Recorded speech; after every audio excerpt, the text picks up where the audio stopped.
if we were playing that beat, but then you add some bright hi-hats, which these are not, but that to me affects the whole tonality and possibly the mood of the song. So.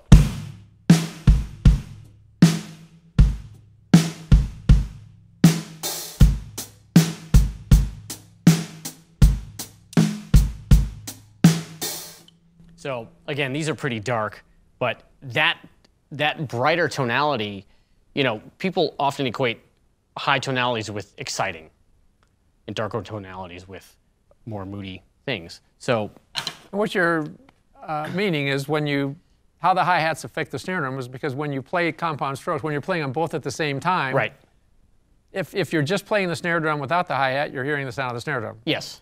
Vice versa, you're hearing just the sound of the cymbal. Yeah. But if you play them both at the same time, you've created a new It's sound. a new tone. It's like a third sound. Right. Yeah.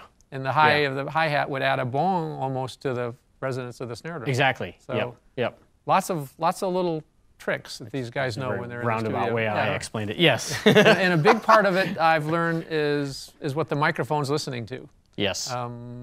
I've heard some snare drums, if you would agree, that might not be what I would use in a live situation, or you would think somebody would.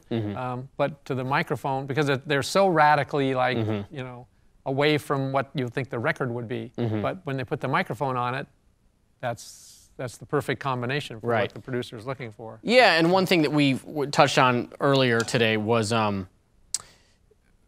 we didn't get too into depth with this, but what this microphone, since it's so close to the head right here, what that hears is different from what we hear, because we sit here, and this microphone is here.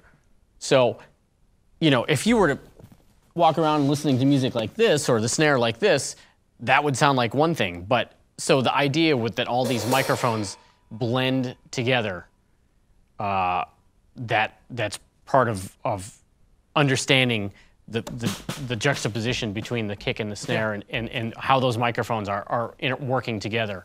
You're not hearing the ambience or the resonance of the other drums necessarily. Exactly.